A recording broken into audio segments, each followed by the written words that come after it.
शरीर का तापमान बढ़ने पे हमें बुखार का एहसास होता है और बुखार की पुष्टि करने के लिए, जांच करने के लिए हम थर्मामीटर का इस्तेमाल करते हैं। थर्मामीटर मैनुअल भी होता है और आजकल डिजिटल भी होता है और उस थर्मामीटर को हम ओरल, रेक्टल या फोरहेड यानी कि टेम्पोरल आर्टरी के द्वारा थर्मामीटर शामिल है जिससे हम जांच करते हैं। आमतौर पर ओरल और रेक्टल थर्मामीटर शरीर के तापमान को सही तरीके से आकलन करने के लिए इस्तेमाल किए जाते हैं। मासूम बच्चों में तो रेक्टल टेम्परेचर की जांच करके ही सबसे सही तरीके से बताया जाता है कि उस बच्चे को बुखार है या नहीं है।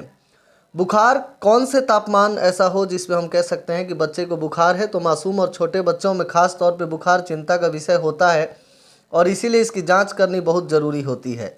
अगर कोई बच्चा 3 महीने से कम उम्र का है तो उसके रेक्टल का टेम्परेचर अगर 100.4 डिग्री फ़ारेनहाइट या इससे अधिक है तो हम उसको बुखार कह सकते हैं और उसे डॉक्टर को दिखाना आवश्यक होता है। अगर आपके बच्चे की उम्र 3 से 6 महीने के बीच है और उसका रेक्टल टेम्परेचर 102 डिग्री फ़ारेनहाइट या उससे अधिक है तो उसको बुखार होता है। और अगर बच्चे की उम्र 7 से 24 महीने के बीच है और अगर उसका रेक्टल टेम्परेचर 102 डिग्री फ़ारेनहाइट से अधिक होता है तो उसे डॉक्टर्स को दिखाना चाहिए क्योंकि वो बुखार से पीड़ित होता है। 2 साल से 24 माह के बच्चों में भी ओरल टेम्परेचर 100 डिग्री फ़ारेनहाइट या इससे अधिक होने पे उसको बुखार माना जाता है।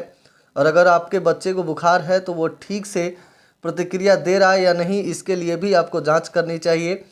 और प्रतिक्रिया देने से मतलब यहाँ है कि आपका बच्चा आपने आँख मिला पा रहा हो या नहीं, आँखों से इशारे कर पा रहा है या नहीं, या उसके शारीरिक भाव जो है वो सही है या नहीं, वो बोल सही से पा रहा है या नहीं। ये कुछ ऐसे साइन होते हैं जिसके सहारे हम देखते हैं कि बच्चा हमें रिस्पॉन्ड कर रहा है या नहीं।